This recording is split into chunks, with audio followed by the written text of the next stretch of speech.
आज के दिन में संगीता दीदी व्हाट्सएप के माध्यम से पशुपालन की जानकारी लोगों को देती हैं। राधिका दीदी फोन से ही पशुओं के लिए दवाई मंगाती हैं और सीमा दीदी मोबाइल एप्लीकेशन के माध्यम से पशुओं का सारा डाटा अपने पास रखती हैं। खुद को डिजिटलाइज करके अपने काम को और बेहतर करने का प्रयास किया है इन्होंने।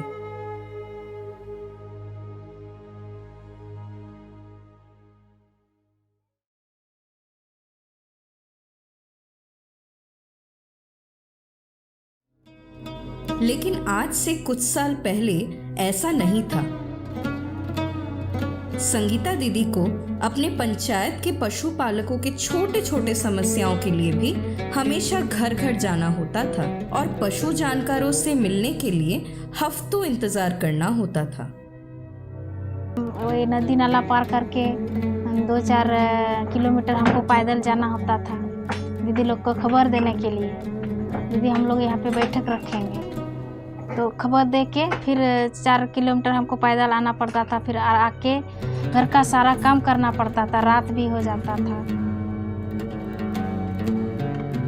राधिका दीदी को दवाई खरीदने के लिए 30 से 35 किलोमीटर का सफर करके प्रखंड जाना पड़ता था।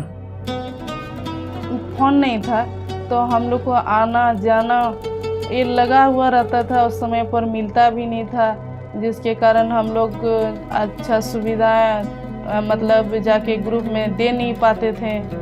और जब दे नहीं पाते थे तो उससे नुकसान होता था। समय पर कोई भी चीज़ का अगर रहता है तो समय पर मिलने पर ही फायदा है ना। और सीमा दीदी को लेखा जोखा के लिए हमेशा बड़े बड़े रजिस्टर अपने साथ रखने पड़ते थे। लाइव स्टॉक एक्टिविटी मुख्यतः ग्रामीण क्षेत्रों में होता है और जहाँ का कम्युनिकेशन सिस्टम बहुत ही पुअर होता है। मोबिलिटी एक बहुत बड़ी समस्या होती है ग्रामीण परिवेश में, और अगर खास करके बात करें महिलाओं के साथ में तो ये समस्याएं और भी बड़ी हो जाती है। पशुपालन एक्टिविटी मुख्यतः महिलाओं के अंतर्गत ही आती है और इससे जुड़ी समस्या डायरेक्टली और इनडायरेक्टली महिलाओं को ही झेलनी पड़ती है। समस्याएं तो बहुत थी लोगों से जुड़ने में, उन तक पहुंचने में, लेकिन डिजिटल टूल्स सीखकर एक कदम और बढ़ाया इन पशु सखियों ने। If we see the statistics in India, around 70% of the women they actually owns a mobile, and out of this only 30% of the women they are having access to these internet services. So this basic need for conceptualization of the project was one, because of this socio-cultural barrier, two is because of the affordability of phone, and third most important is because of this digital illiteracy in among the women in the rural areas. WhatsApp के द्वारा ही मतलब समस्या का हल जल्दी से होता है। ग्रुप में छोड़ते हैं, ग्रुप बनाए हैं व्हाट्सएप का, जैसे खेती-बाड़ी का बनाए हैं, कृषि उद्यमी चकाई, पशुपालन जीवन मार्शल पशुपालन ग्रुप बनाए हैं, गुलामपुर नवाडी ट्रेनर ग्रुप बनाए हैं। तो सारा समस्या के लिए ग्रुप बना है।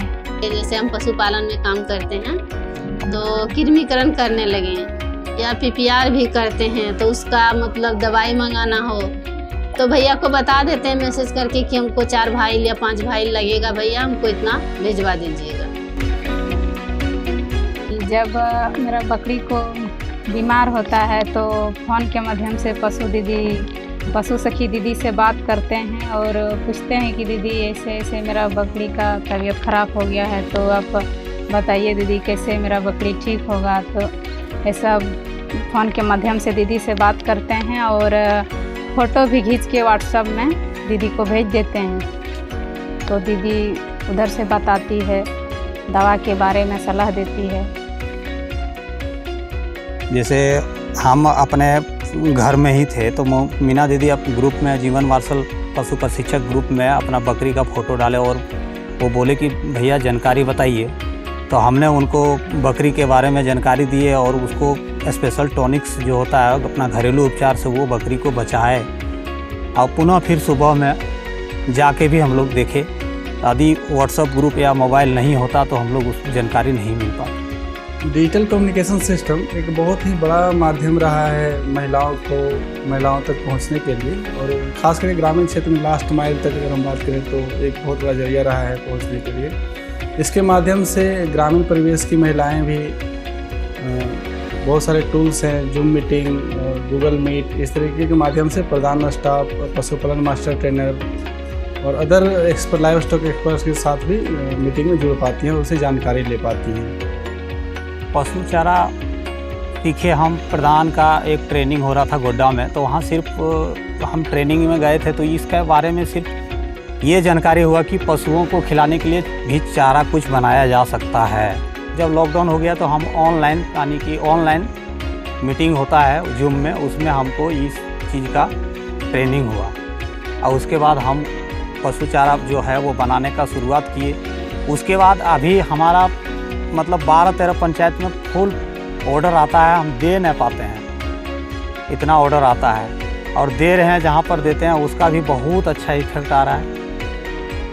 यूट्यूब पर देखा बड़का मोबाइल पर, फ़ोन में देखा कि ये बकरी पालन करने वही बढ़िया अच्छा बिजनेस है, तो वही मोबाइल पर देखा तो मन में वो सोच लिया कि हम करेंगे यही बकरी वाला बिजनेस करेंगे, हम भी करेंगे यही बिजनेस।